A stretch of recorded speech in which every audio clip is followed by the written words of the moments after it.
ಎರಡನೇ ತಂಡಕ್ಕೆ ಮಲಪ್ರಭಾ ತಂಡಕ್ಕೆ ಅಭಾಗಲಬ್ಧ ಸಂಖ್ಯೆಯನ್ನು ವ್ಯಾಖ್ಯಾನಿಸಿರಿ.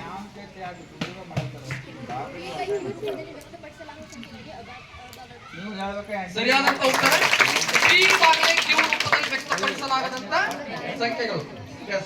ಇದು ಮುಂದಿನ ಪ್ರಶ್ನೆ ನೇರವಾದಂತ ಪ್ರಶ್ನೆ ಯಾವ ತಂಡಕ್ಕೆ ಅಂದ್ರೆ ಘಟಪ್ರಭಾ ತಂಡಕ್ಕೆ. ಸ್ವಲ್ಪ ಎಲ್ಲರೂ ಇದನ್ನ ಲಕ್ಷ್ಯ ಪಟ್ಟು ಕೇಳಬೇಕು, ಪ್ರಶ್ನೆ ಹಗಲೆಲ್ಲ ಹೇಳಂಗಿಲ್ಲ. ಒಂದು ಬಾಳೆಹಣ್ಣಿಗೆ 4 ರೂಪಾಯಿ, ಒಂದು ಬಾಳೆಹಣ್ಣಿಗೆ 4 ರೂಪಾಯಿ ಆದರೆ 3 ಡಜನ್ ಬಾಳೆಹಣ್ಣಿನ ಬೆಲೆ ಎಷ್ಟು?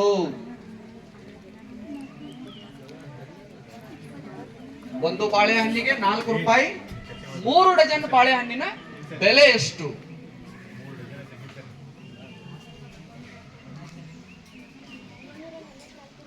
ಸರಿಯಾದಂತ ಉತ್ತರ 144 ರೂಪಾಯಿ. ಇನ್ನ ನೇರವಾದಂತ ಪ್ರಶ್ನೆ, ಮುಂದಿನ ಪ್ರಶ್ನೆ ಕಾವೇರಿ ತಂಡಕ್ಕೆ ತ್ರಿಜ್ಯ 10 ಸೆಂಟಿಮೀಟರ್ ಆಗಿರುವ ಒಂದು ವೃತ್ತದಲ್ಲಿ, ತ್ರಿಜ್ಯ 10 ಸೆಂಟಿಮೀಟರ್ ಆಗಿರುವ ಒಂದು ವೃತ್ತದಲ್ಲಿ ವ್ಯಾಸದ ಅಳತೆ ಎಷ್ಟು? 20 ಸೆಂಟಿಮೀಟರ್. ಸರಿಯಾದಂತ ಉತ್ತರ.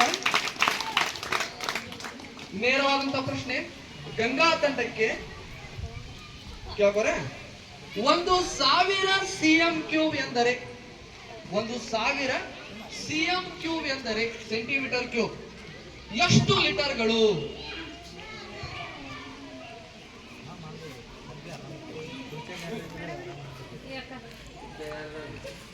ಚರ್ಚೆ ಮಾಡ್ರಿ,